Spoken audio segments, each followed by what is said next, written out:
In this tutorial, we are going to show you how to use our reseller tool to find suppliers with 3 attributes. First, they have many products the DLA routinely solicits. Second, they rarely submit bids directly to DLA. And third, they offer their products to a diverse set of companies like yours. To get started, we click on the reseller tool in the Premium Features box on the top right. Note, you must be a DIBBS Navigator Premium subscriber to have access to the reseller tool. At the top of the page, you see a detailed explanation of how the reseller tool works, which you should read.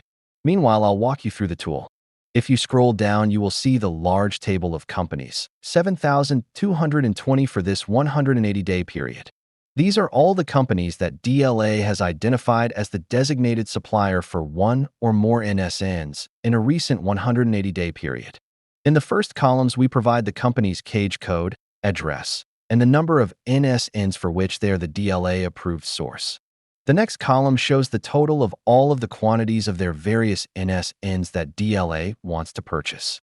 After that is the dollar value of all the contracts awarded to companies that got awards for this company's parts. Finally, we have the calculated reseller opportunity percentage for the company. This reseller opportunity percentage is an estimate of how often the company allows other companies to sell their NSNs to DLA. For example, of the company's reseller opportunity percent is 97%. That means on average 97% of the time the company does not sell directly to DLA, but rather allows third parties to sell their products to DLA.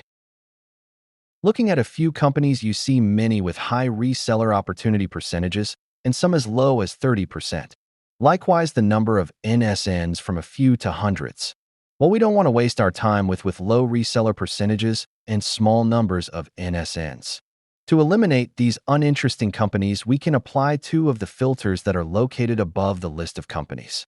As an example, let's limit the companies by reseller opportunity percentage and number of NSNs. Let's use 90% for the percentage and 20 for the number of NSNs. With these filter settings, we get a set of 940 companies that are potentially interesting, while these companies satisfy 2 of our original criteria: large number of NSNs and high reseller percentage. At this point, we don't have any indication of their willingness to sell to you.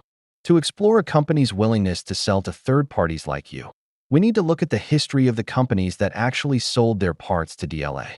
As an example, let's look at Roller Bearing Company of America's NSN history. To do that, we click on the NSNs column. When we click, we get a pop-up window showing their list of NSNs that have been sold to DLA. Now we need to check on who sold Roller Bearings, NSNs, to DLA. What we don't want to find is that Roller Bearing appears to have preferred suppliers and thus are not likely to sell to you. To find out, we click on the price history link for a few of their parts.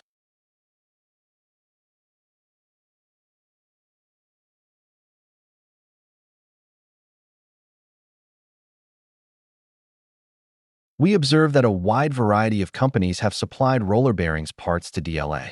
At this point, we can conclude that Roller Bearing seems to be open to allowing multiple third-party companies like yours to buy and sell their parts to DLA. At this point, you could contact Roller Bearing to confirm that they are indeed willing to sell their parts to you. If they are willing to sell to you, you should create a supplier cage group called, perhaps, Friendly Cage Codes, and add Roller Bearing's cage code to that group. You would then come back to the reseller tool and search for more friendly suppliers, and then add them to your Friendly Cage Code group.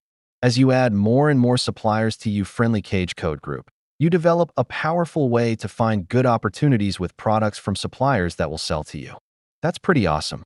In another tutorial, we'll explain how to make a supplier cage code group.